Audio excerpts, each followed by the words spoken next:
أعوذ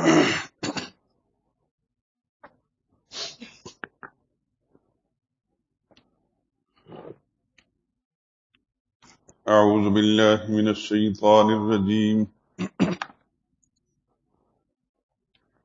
بسم الله الرحمن الرحيم. ألف لام ميم.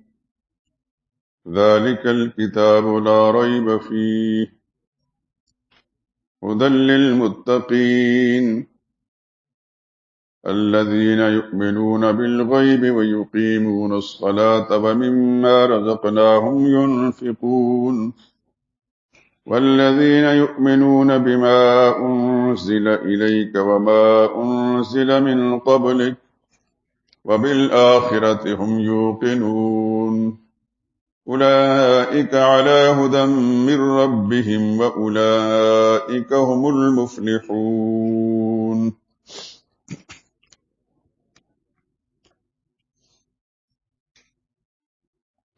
کل کے درس میں عرض کیا تھا کہ ہمارے درس کا یہ اسلوب پہلے سے بھی رہا ہے اور اب بھی انشاءاللہ رہے گا کہ جو بھی سورت شروع کی جائے گی سب سے پہلے اس کے مضامین کا خلاصہ عرض کیا جائے گا. اس کا فائدہ یہ ہوتا ہے کہ انسان کے ذہن میں ایک خاکہ بیٹھ جاتا ہے کہ میں نے آگے کیا پڑھنا ہے، اور جو آگے سبق آتا ہے تو وہ اس کو پچھلی بات یاد آتی رہتی کہ ہاں یہ بات پہلے بیان کی گئی تھی سورہ مبارکہ کے سلسلے میں.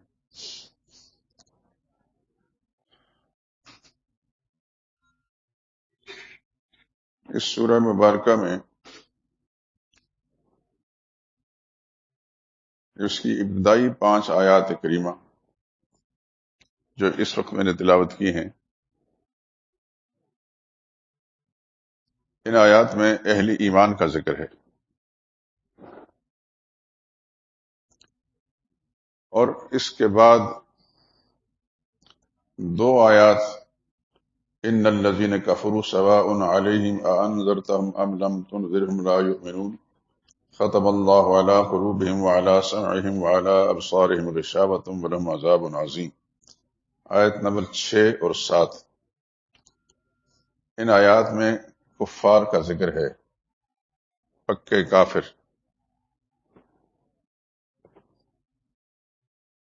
اور اس کے بعد 13 آیات کریمہ میں وَمِنَ النَّاسِ مَن يَقُولُ آمَنَّا بِاللَّهِ وَبِالْيَوْمِ الْآخِرِ وَمَا هُمْ بِمُؤْمِنِينَ.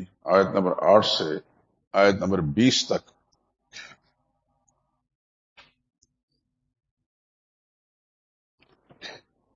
منافقین کا ذکر ہے.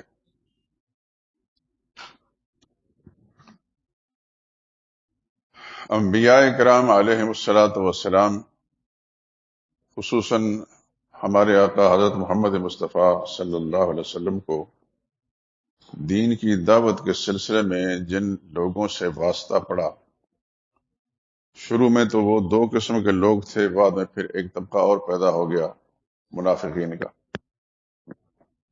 مکی زندگی میں آپ جانتے ہیں کہ کچھ لوگ پکے مومن تھے جیسے صحابہ کرام، اور کچھ لوگ پکے کافر تھے مشرکین.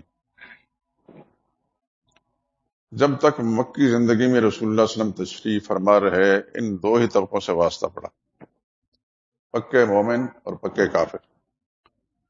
لیکن جب ہجرت فرما کر مدینہ طیبہ پہنچے ہیں تو مدینہ منورہ میں جا کر ایک تیسرے طبقے کے ساتھ بھی واسطہ پڑ گیا،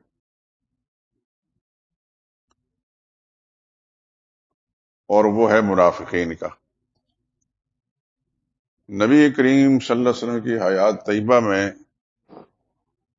مکی زندگی میں منافقین نہیں تھے، قرآن ہمیں نہیں بتاتا، اگر ہوں بھی تو آٹے میں نمک کے برابر بھی. لیکن مدنی زندگی میں وافر مقدار میں یہ جنس موجود تھی، اور ان کے استاد یا ان کو سبق پڑھانے والے یہودی یا عیسائی بھی تھے، لیکن عیسائیوں کی تعداد بہت کم. یہودی مدینہ طیبہ کے ماحول کے اندر بڑے آباد تھے. یہ تو آپ کو پتہ ہی ہے کہ یہودی پہلے دن سے ہی دین اور اسلام کا دشمن رہا ہے، اور اس سورہ مبارکہ میں روح سخن بھی یہودیوں ہی کی طرف ہے۔ یا بنی اسرائیل یا بنی اسرائیل یا بنی اسرائیل، آپ نے تلاوت کے دوران پڑھا ہوگا، ابھی بھی انشاءاللہ آپ کے سامنے آئے گا۔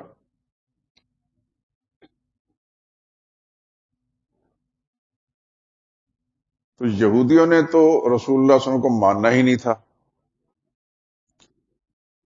ایک آدھ خوش نصیب یہودیوں کے اندر ایمان کی دولت سے مالا مال ہوئے، جیسے عبداللہ بن سلام ہیں رضی اللہ تعالی عنہ۔ یہ یہودیوں کی نسل تھے، لیکن اللہ پاک نے ہدایت سے نواز دیا۔ لیکن مدنی زندگی کے اندر جو لوگ وہاں موجود تھے، مدینہ کے رہنے والے، ان میں ایک شخص تھا عبداللہ بن ابی۔ نبی کریم صلی اللہ علیہ وسلم کے تشریف لے جانے سے پہلے مدینہ والے لوگوں نے یہ پروگرام بنایا تھا کہ ہم اپنا سربراہ کسی کو بناتے ہیں۔ چنانچہ مشورہ یہی ہوا کہ عبداللہ بن ابی